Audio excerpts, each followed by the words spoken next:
విశాఖ ఉక్కు కర్మాగారానికి కేంద్ర ప్రభుత్వం 11,440 కోట్ల ప్రత్యేక ప్యాకేజీ ప్రకటించడంపై AP deputy CM Pawan Kalyan స్పందించారు.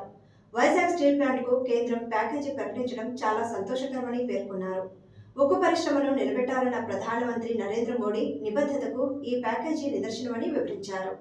ఏపీ అభివృద్ధి పట్ల మోదీ చిత్తశుద్ధికి రాష్ట్ర ప్రజల తరపున కృతజ్ఞతలు తెలుపుకుంటున్నామని వెల్లడించారు.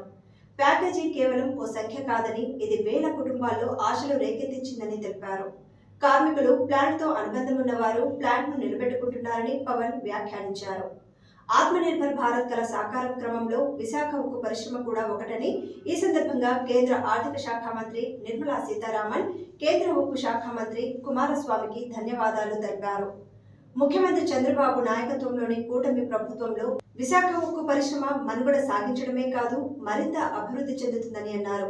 వికసిత్ భారత్ 2047 నిర్మాణంలో తెలుగువారికి గర్వకారణంలా నిలుస్తుందని అన్నారు. కేంద్ర ప్యాకేజీ కేవలం ఆర్థిక పునరుద్ధరణ మాత్రమే కాదని, మన పెద్దల త్యాగాలతో రాసిన వాగ్దానాన్ని నెరవేర్చడం, విశాఖ ఉక్కు కోసం ప్రాణత్యాగాలు మన హృదయాలు చిరస్థాయిగా నిలిచి ఉంటాయని పవన్ పేర్కొన్నారు.